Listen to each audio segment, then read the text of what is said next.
সুপ্রিয়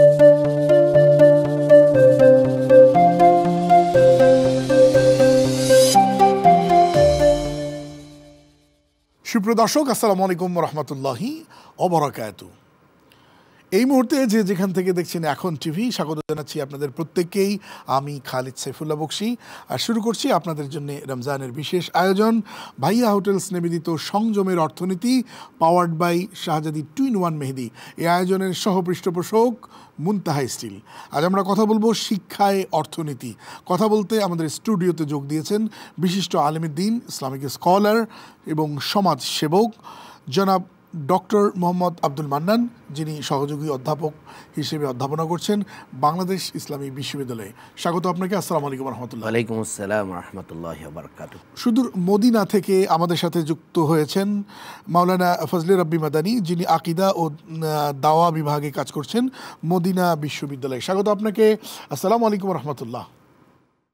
ওয়ালাইকুম আসসালাম রহমতুল্লাহি ওয়া বারাকাতুহু। জি মোহতারাম, আশা করি ভালো আছেন। জি দর্শক, আমরা জানি শিক্ষাই জাতির মেরুদণ্ড।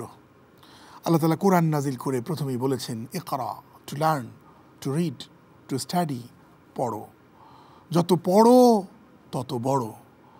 কোনো দেশ, জাতি, নাগরিক যদি বড় হতে চায় পড়তে হবে। পড়াবেন কারা? যারা পড়বেন তাদেরই বা অবস্থা কী?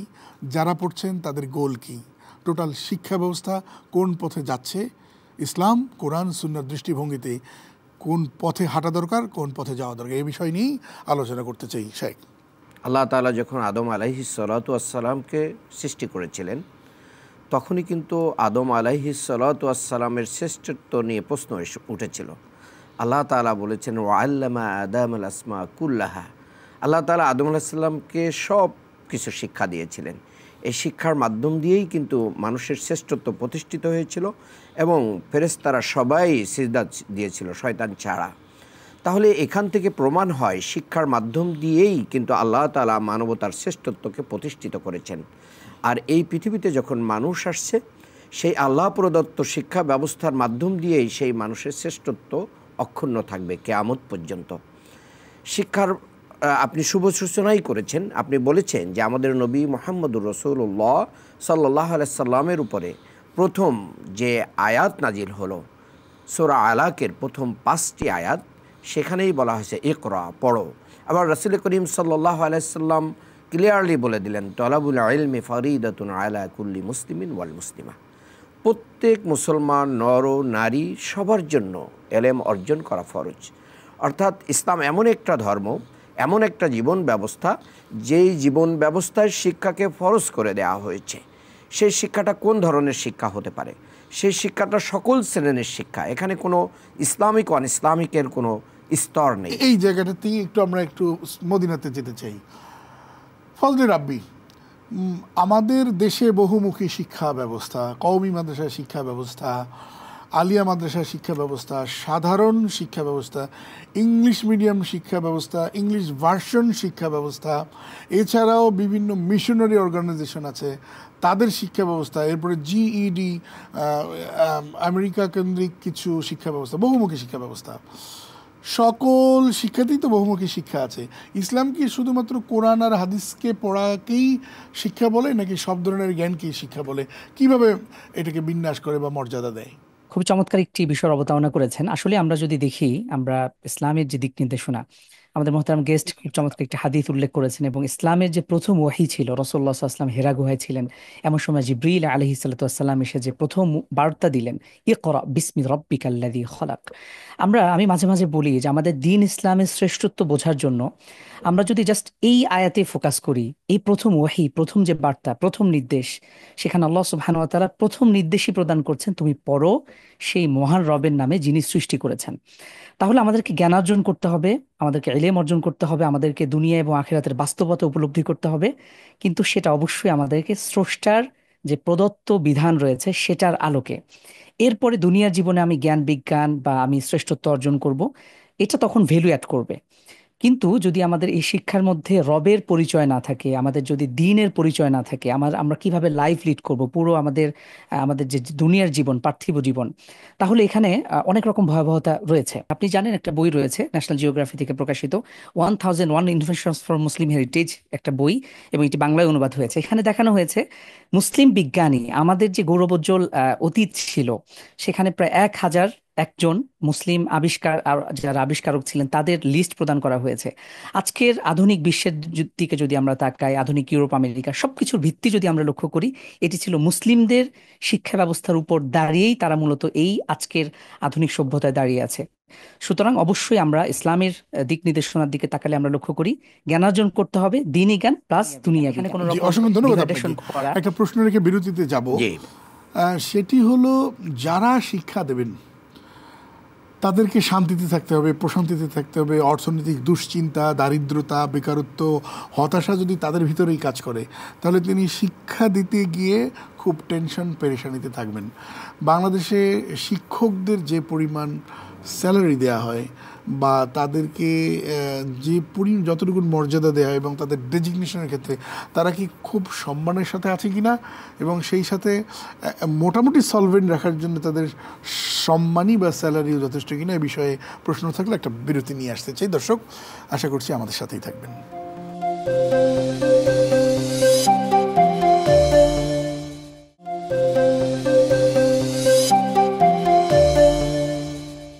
স্বাগত আরেকবার, সাথে থাকবার জন্য অসংখ্য ধন্যবাদ। দর্শক, দেখছেন ভাইয়া হোটেলস নিবেদিত সংযমের অর্থনীতি, পাওয়ার্ড বাই শাহজাদি 2-in-1 মেহেদি। এই আয়োজনের সহ পৃষ্ঠপোষক মুনতাহা স্টিল।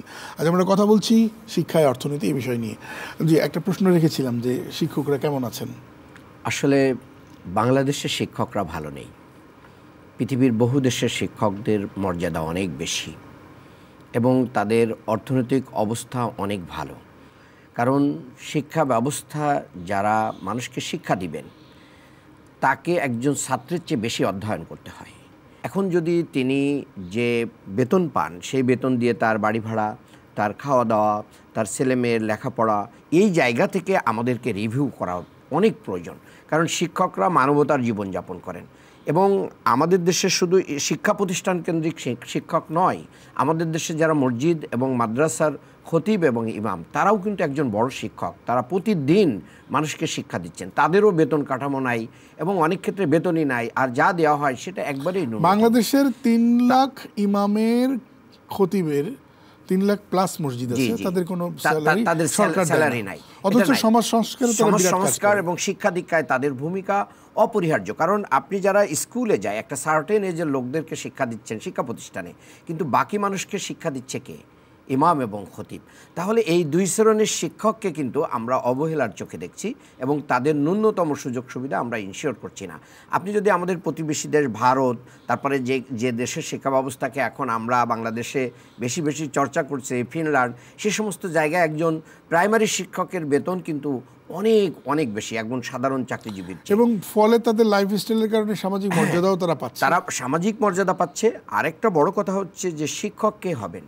শিক্ষক হবেন যে ক্লাসের সবচেয়ে মেধাবী ছাত্র, সেই শিক্ষক হবেন। কিন্তু আমি মেধাবী হয়ে আমি অবশ্যই শিক্ষকতা করব না, কারণ আমার চেয়ে কম মেধাবী ছেলেটা যখন জীবনযাপন, গাড়ি বাড়ি, সুযোগ সুবিধা, সামাজিক মর্যাদা সব দিক দিয়ে যখন উপরে থাকবে, তখন একজন মেধাবী সে তার অবশ্যই গোল পরিবর্তন করবে। আর মেধাবীরা যখন গোল পরিবর্তন করে অন্য অন্য পেশায় চলে যাবে, তখন শিক্ষা ব্যবস্থা না, শুধু গোটা জাতি ধ্বংসের মুখে চলে যাবে। সেখানে শিক্ষার আলো বলবে না। আমরা একটু ফজলে রাব্বির কাছে আসি। জি, ফজলে রাব্বি, আপনি কি ভাবছেন যে এই যে যখন শিক্ষক স্যালারি কম পান, সবচেয়ে মেধাবী তাকেই হতে হয়, তাকে পড়তে হয়, অথচ তার স্যালারি কম, সমাজ এমন একটা অবস্থা যে সমাজের লোকেরা বড় লোকদেরকে খুব পাত্তা দেয়, গুরুত্ব দেয়, গরিব মানুষের কোনো দাম নেই।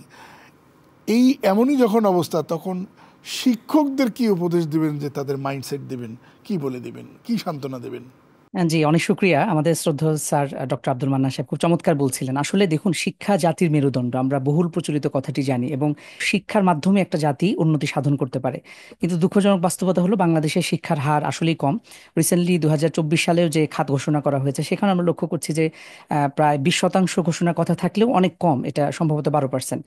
তো যখন আমরা শিক্ষাকে এভাবে, যখন আমরা সামাজিকভাবে, রাষ্ট্রীয়ভাবে যখন আমরা মর্যাদা দিতে ব্যর্থ হচ্ছি, বিশেষ করে যারা শিক্ষা, মানে যারা শিক্ষার্থী তৈরির কারিগর, সেই মানুষ তৈরির কারিগর শিক্ষকদেরকে আমরা যখন তাদেরকে যথাযথ মর্যাদা দিতে ব্যর্থ, তখন দেখা যাবে আমাদের সমাজ থেকে আমাদের তরুণরা শিক্ষার প্রতি তারা আগ্রহ হারিয়ে ফেলবে। যদি আমরা শিক্ষাক্ষেত্রে অগ্রগতি সাধন করতে চাই, বাংলাদেশকে যদি এগিয়ে নিতে চাই, তাহলে অবশ্যই শিক্ষার হার, শিক্ষা খাতে আমাদের বাজেট বাড়াতে হবে, শিক্ষকদেরকে সঠিক মূল্যায়ন করতে হবে, এবং সমাজের সকল শ্রেণী, আমাদের শ্রদ্ধেয় স্যার তিনি কিন্তু মসজিদ, মাদ্রাসা, ইমাম সবার কথা বলেছেন, তো সবার দিকে আমাদের নজর রাখতে হবে। জি, অসংখ্য ধন্যবাদ আপনাকে।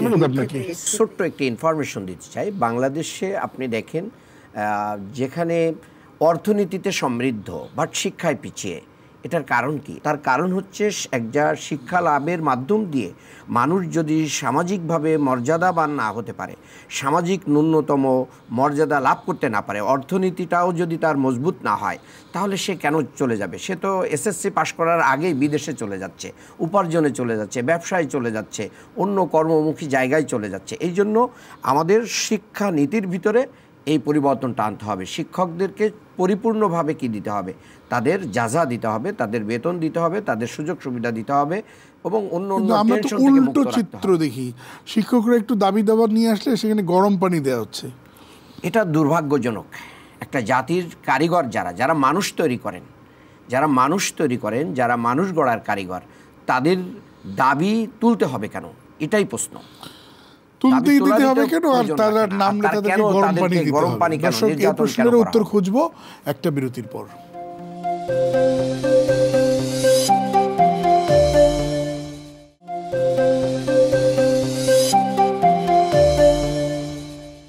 স্বাগত আরেকবার, সাথে থাকবার জন্য অসংখ্য ধন্যবাদ। দেখছেন ভাইয়া হোটেলস নিবেদিত সংযমের অর্থনীতি, পাওয়ার্ড বাই শাহজাদি 2-in-1 মেহেদি। এই আয়োজনের সহ পৃষ্ঠপোষক মুনতাহা স্টিল। আজ আমরা কথা বলছি শিক্ষায় অর্থনীতি। বাংলাদেশের শিক্ষা ব্যবস্থা, জেনারেল শিক্ষা ব্যবস্থা কয়েক ভাগে বিভক্ত। এক, সাধারণ শিক্ষা ব্যবস্থা, জাতীয় শিক্ষা বোর্ড কারিকুলাম যেটি আছে সেটি তো এখনও গোল ঠিক করতে পারেনি। এরপরে আপনি দেখবেন যে ইংলিশ মিডিয়ামের নামে ওয়েস্টার্ন বানানো হচ্ছে। এরপরে ইসলামী শিক্ষা ব্যবস্থার মধ্যে আপনি দেখেন যে একটি আছে আলিয়া মাদ্রাসা, যেখানে সাধারণ শিক্ষা এবং ইসলামের সমন্বয়ে তৈরি হয়েছে। কিন্তু আমরা দেখি সেখানে এতটাই শিক্ষকরা নিজেরাও নিজেদেরকে অবহেলা করছে, তারা কোয়ালিটি এডুকেশন দিচ্ছেন না, শিক্ষকরাও বিরাট দায় আছে তাদের। আবার কওমি মাদ্রাসা দেখবেন যে মানুষের কাছে চেয়ে ভিক্ষা করে বিশাল একটা জগৎ তৈরি করেছে, কিন্তু সেখানে পৌরনীতি, ইতিহাস, ভূগোল, বাংলাদেশ, বিশ্ব অনেক কিছুই নেই। তো সব কিছু মিলিয়ে যে এই শিক্ষার যে অবস্থা, এই জায়গায় সংস্কারের প্রয়োজন আছে কিনা, থাকলে সেটা কিভাবে হতে পারে? অসংখ্য ধন্যবাদ। আসলে খুব গুরুত্বপূর্ণ পয়েন্ট আপনি রেইজ করেছেন। বহুমুখী শিক্ষা আমাদের দেশে আছে, এটা চাইলেই আমরা কিন্তু খুব শর্ট টাইমে এটাকে রিমুভ করতে পারি না, তবে এটার ভিতরে একটা ব্যালেন্স তৈরি করতে পারি। আল্লাহ তাআলা কিন্তু কোরআনুল কারিমে বলে দিয়েছেন, রব্বানা আতিনা ফিদ দুনিয়া হাসানা অফিল আখিরাতি হাসানা। আসলে শিক্ষা ব্যবস্থার ভিত্তিটা কিন্তু এখানেই, যে শিক্ষা ব্যবস্থা আপনার দুনিয়ার কল্যাণ এবং আখিরাতের কল্যাণ করবে। তাহলে শিক্ষা ব্যবস্থা আপনার যাই হোক না কেন, আপনি যে মুখী শিক্ষা ব্যবস্থা আপনি চালু করেন না কেন, সেটা ইংলিশ মিডিয়াম হোক, ইংলিশ মিডিয়াম যদি শিক্ষা ব্যবস্থা হয়, তাহলে আপনাকে অবশ্যই বাংলাদেশকে ধারণ করতে হবে। এক, দ্বিতীয় হচ্ছে আপনি মুসলিম, আপনার মুসলমানিত্ব সেখানে অক্ষুণ্ণ রাখতে হবে। আপনার যে আরেকটা জীবন আছে, আফটার ইয়োর ডেথ, মৃত্যুর পরে, সেই জীবনে আপনার কি প্রশ্ন হবে, কি দায়িত্ব রয়েছে সেই জন্য এই দুনিয়াতে, সেই জায়গাটাকে ইনশিওর করার ব্যবস্থা করতে হবে। তাহলে আমরা বুঝতে পারি, একজন ডাক্তার হবেন, একজন ইঞ্জিনিয়ার হবেন, একজন বিশ্ববিদ্যালয়ের শিক্ষক হবেন, একজন আলেম হবেন, তাহলে আলেম দুনিয়া পরিচালনার যোগ্যতা অর্জন করবেন, আবার যিনি দুনিয়া পরিচালনার যোগ্যতা অর্জন করার জন্য শিক্ষা নিচ্ছেন, তিনি আবার আখিরাতমুখী শিক্ষাকেও অগ্রগতি দেবেন, অর্থাৎ কোরআন সুন্নাহ শিখবেন, এবং তার পরকালের জবাবদিহিতা নিশ্চিত করার জন্য যে শিক্ষা ব্যবস্থাটা দরকার সেটা তিনি করবেন। তাহলে সবগুলোর ভিতরে একটা ব্যালেন্স হচ্ছে, অর্থাৎ এই যে জ্ঞান, এই যে কোরআন সুন্নাহ ভিতর থেকেই কিন্তু আজকে সায়েন্স এবং টেকনোলজি আসছে। তাহলে এই ইনোভেশন আজকে ইবনে সিনা, জাবির ইবনে হাইয়াম থেকে শুরু করে নিয়ে যারা আছেন মুসলিম পণ্ডিতদের নামে ভরপুর, এবং আপনার স্পেনের সভ্যতাকে পুরোটা নদীর ভিতরে দিয়ে কর্ডোবাকে মানে বন্ধ করে, স্রোত বন্ধ করে দেওয়া হয়েছে মুসলমানদের ঐতিহ্য ধ্বংস করে। মুসলমানরা যখন জ্ঞান বিজ্ঞানের সমৃদ্ধ ছিল তখন তারা কিন্তু দুনিয়াকে বাদ দিয়ে করে নাই। কিন্তু আমাদের শিক্ষা ব্যবস্থার সবচেয়ে বড় সমস্যা হচ্ছে আমরা একদল হচ্ছে শুধু দুনিয়ামুখী, একদল হচ্ছে শুধু আখিরাতমুখী, আর বাস্তবতাকে আমরা অন্যদের হাতে ছেড়ে দিচ্ছি, যার কারণে অরাজকতা তৈরি হচ্ছে। আমি মনে করি যে এই জায়গা থেকে আমাদের সবাইকে এগিয়ে আসতে হবে দুইমুখী শিক্ষা ব্যবস্থা, অর্থাৎ দুনিয়ার কল্যাণ আখিরাতের কল্যাণ যেখানে সাধিত হবে সেভাবে অ্যাকোমোডেট করে ব্যালেন্স করতে হবে। আমরা একটু ফজলে রাব্বি আপনার কাছে আসি। মুসলমানদের কি ছিল যার কারণে শ্রেষ্ঠ ছিল, কি হারালো যার কারণে এখন অধপতন? আমরা যদি ইসলামী আমরা অতীত সেই স্বর্ণোজ্জ্বল ইতিহাসের দিকে তাকাই, তাহলে দেখব যে মুসলিম জাতি বলতেই তারা শ্রেষ্ঠতম সন্তান ছিল পৃথিবীর, এবং তারা জ্ঞান এবং বিজ্ঞানে উভয় জগতে, দিন এবং দুনিয়া উভয় ক্ষেত্রে তারা শ্রেষ্ঠতর আসনেই তারা উন্নীত ছিল। কিন্তু এখন বর্তমান সময়ে আমরা লক্ষ্য করছি আমাদের মধ্যে পরাধীনতার মানসিকতা তৈরি হয়েছে, এবং বিশেষ করে আপনি যেহেতু বাংলাদেশের প্রেক্ষাপটকে সামনে রেখে বলছিলেন, আমি দুটো বিষয়ে ফোকাস করতে চাই। প্রথমটি হলো বাংলাদেশের শিক্ষা ব্যবস্থা আরও উন্নতি সাধন করা দরকার, এবং শুধু মুখস্থ নির্ভর নয়, অথবা আমাদের যে এডুকেশন সিস্টেম এক্ষেত্রে আরও অনেক জায়গা রয়েছে, অনেক সুযোগ রয়েছে। বিশেষ করে যারা এই কাজগুলো করেন বা শিক্ষা সংস্কারের দায়িত্বে যারা আছেন, তারা বিষয়গুলো একটু সুচিন্তিতভাবে চিন্তা করা দরকার, এখানে কারা কাজ করছে। আমরা রিসেন্টলি কিছু বিতর্ক লক্ষ্য করেছি। সেকেন্ডলি আরেকটি বিষয় হলো যে আমরা শিক্ষার সাথে অবশ্যই নীতি নৈতিকতা সমৃদ্ধ, ফেইথ বেসড, এটাকে ইন্টিগ্রেট করা, এটি একান্ত আবশ্যকীয়। এটি যদি না হয়, আমি শুধু গদবাঁধা কিছু সনদ, কিছু ডিগ্রি অর্জন করতে পারি, আমি মাস্টার্স, পিএইচডি অথবা আরও ডিগ্রি অর্জন করতে পারি। আমরা লক্ষ্য করছি বাংলাদেশে আমরা যেই খবরগুলো আমাদের সামনে আসে, দেখুন একটা র্যাবের মহাপরিচালক অথবা এই বড় দায়িত্বশীল যে ব্যক্তিটি, তিনি কি পড়াশোনা ছাড়া এই জায়গাটিতে এসেছেন? কখনোই না। তিনি পড়াশোনা করেই আমাদের রাষ্ট্রীয়, আমাদের বাংলাদেশের যে শিক্ষা ব্যবস্থা সবকিছু সুন্দরভাবে সফলভাবে ডিঙিয়ে কিন্তু তিনি ওই জায়গাটিতে বসেছিলেন। কিন্তু তার মধ্যে নীতি নৈতিকতার শূন্যতার কারণে যত রকম অপরাধ আছে সমস্ত অপরাধের সঙ্গে তার পরিচিতি ঘটেছে, আমরা সেটা দেখেছি, জাতি দেখেছে। আল্লাহ তাআলা তাদের বোঝার তৌফিক দান করুন, আমিন। অনেক অনেক ধন্যবাদ যুক্ত হবার জন্য আমাদের সাথে। সেই সাথে আপনাকে অনেক অনেক ধন্যবাদ জানাচ্ছি আমাদেরকে সময় দেওয়ার জন্য। অসংখ্য ধন্যবাদ আমাদের এখন টিভিকে। জি দর্শক, শেষ করবো যাবার আগে যে কথাটি বলতে চাই, যদি শিক্ষাই জাতির মেরুদণ্ড হয়, মেরুদণ্ডই যদি না থাকে তাহলে দেহটা দাঁড়িয়ে থাকবে কোথায়? আর মেরুদণ্ডের যে অবস্থা, মেরুদণ্ডের যারা কারিগর তাদেরকে যখন দেয়া হয় গরম পানি, তখন দেশ যাবে কোথায়?